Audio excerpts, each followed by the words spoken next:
no one to anyone but himself. Is that your testimony, Mr. I never said Jeffrey Epstein didn't traffic anyone else. Did he traffic any young woman to someone other than himself? That was Mr. Kennedy's question, Senator Kennedy's question. The information that 3 administrations have had access to have made determinations that there are no investigative leads that were credible to prosecute and investigate any others. I'm specifically stating whether it's your testimony today. Well, you just read it, and I said it 10 minutes ago. Okay, I fixed the Capital One link. Thank you for giving me a heads up on that. So that's now fixed. Appreciate it. Thank you. All right, so that's good. Okay, cool. So now, okay. Let me ask you this.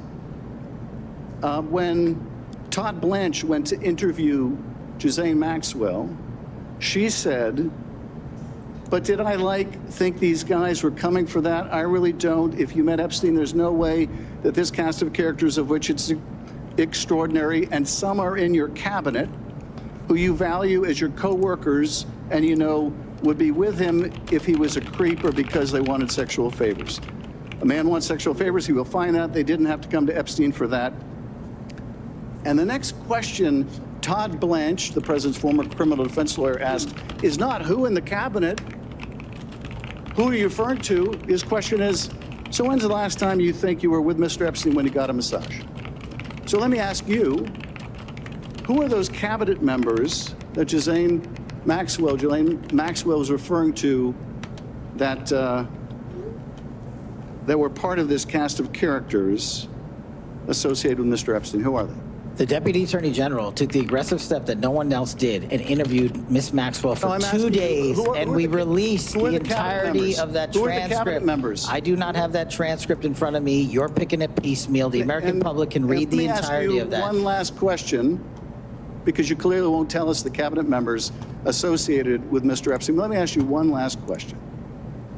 And that is, right after she gives this testimony, in front of an FBI agent, among others, she's transferred to a minimum security prison not suitable for a sex offender like herself. Who made that decision and why? The Bureau of Good Prisons. question. The Bureau of Decisions made it in prisons. The Bureau of Prisons decided on their own, without any consultation with Blanche or anyone else, that they were going to suddenly, after this interview, completely unrelated to this interview, completely unrelated to anything she said, move her to a prison not suitable for a sex offender. You want the American people to believe that? Do you think they're stupid? No, I think the American people believe the truth, that I'm not in the weeds on the everyday movements of you're inmates. Not in the weeds? What I am doing is protecting this country, providing historic reforms. Yeah, because let's be real, we all know Trump gave her special treatment to come up with a very, very clear, defense of, oh no, Trump was never involved. She rewrote history when they gave her that DOJ interview, Maxwell. To this institution and an utter coward. I'm not surprised. I'm not surprised that you continue to lie from your perch and put on a show so you can go raise money for your charade. You are political buffoon at best. Well, you can take an internet troll. Take it to the bank that the FBI is protecting this country and the state and citizens of the California. We are bringing historic reform. Point of order. But all you care about is a child sex predator that was prosecuted by a prior administration, and the Obama Justice Department and the Biden Justice Department did squat. And what did President Trump do? Bring new charges courageously. And what have we done? Chairman, you said I'm the most transparent FBI director in history. 33,000 pages of information to you. I challenge you to say anything credibly to the truth. Go ahead and run to the cameras where you want to go now. You be quiet. That was amazing. Before you be I go, quiet? Senator, tell us. Dude! Kash Patel just listening to lost what has it. become a very combative hearing there in the Senate Judiciary Committee. Dude, that was amazing. I mean, look, nobody is like the greatest fan of Schiff, as Trump calls him, Shifty Schiff. But let's be real. The Maxwell, okay, here's how this played out. Maxwell says she would be open to testifying before Congress, right?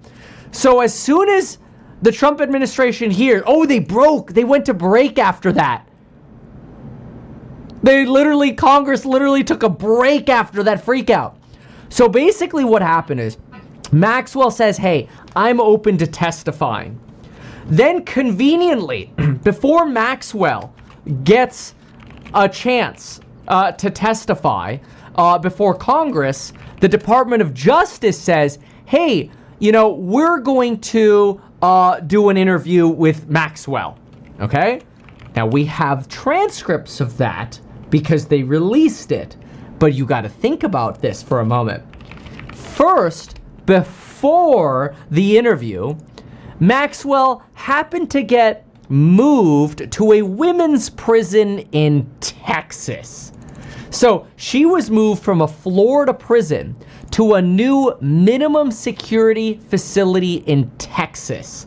The move comes as she's serving a 20-year sentence, as, the Supreme Court is being pressed to overturn her conviction, and she's seeking a pardon from Trump. So we all know she wants a pardon for Trump, and she happens to get transferred to a Florida prison that's much lower security, much more cushy, think like a Martha Stewart kind of prison cell. Why? Nobody knows why.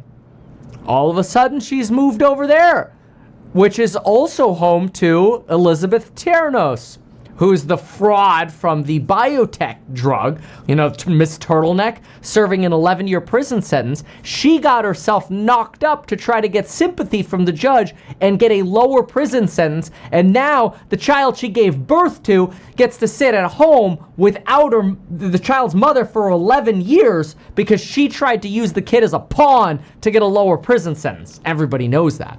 But anyway, the facility where Maxwell was housed in Florida houses over 800 inmates, both men and women. And while both of them are considered low security, now she's in a cushy women's only, even deemed to be lower security prison. Now, what happened? So she ends up going to give this, interview on Trump. And what's really interesting is you have this talk about, let me pull it up here. I'm going off memory right here. But if I remember correctly, she's asked about Bill Gates.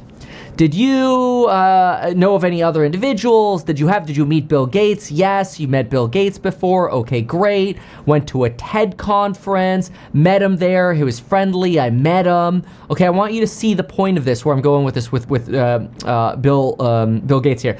Did you know whether Bill Gates traveled with Mr. Epstein on his plane to any of his houses? Well, that was a friendship, in the late 2000s. If I met him, like I said, I went to Epstein's house maybe once or twice. Maybe I met him there. I don't remember. So notice, she's not really clear on whether she knows if she met Bill Gates. Maybe I met Gates. Maybe I didn't meet Mr. Gates. But it's kind of it's been a long time. I don't really remember, right? Then, listen to this. Todd Blanche, appointed by Trump, mind you. Did you ever observe President Trump receive a massage, which is a pseudonym for a sexual act from Epstein? Maxwell, never. Nope, never. Look how all of a sudden she's really confident. Now, I'm going to spare you going through all 263 pages. I read through this, and I'm like, man, any person she gets questioned about, I can't really remember. What about Trump? Oh, no, he wasn't involved at all.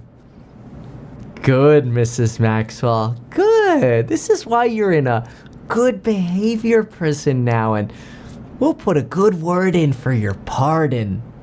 This is all ridiculous. And so it's no surprise at all that Kash Patel is like, I don't know about all the nitty gritty about what's going on in the prison system, but what I do know is I hate you, Adam Schiff. The Californians deserve better than you, Mr. Schiff. I mean, I ran for governor in California. I hate the California politicians, okay? We need new politicians in California, okay? We need to, repeal and replace all the existing politicians. Get them all out, right? But come on, man. Let's be real. Kash Patel hardcore dodged that of course Trump had something to do with moving her to a cushy prison and getting a cushy interview in exchange for maybe considering her pardon some more. And of course Kash Patel's not going to talk about that. And it's going to turn into a shouting match because that's the easiest way to distract from the Epstein files we know they're all tripping over. Why not advertise these things that you told us here? I feel like nobody else knows about this. We'll try a little advertising and see how it goes. Congratulations, man. You have done so much. People love you. People look up to you. Kevin Paffrath there, financial analyst and YouTuber. Meet Kevin. Always great to get your take.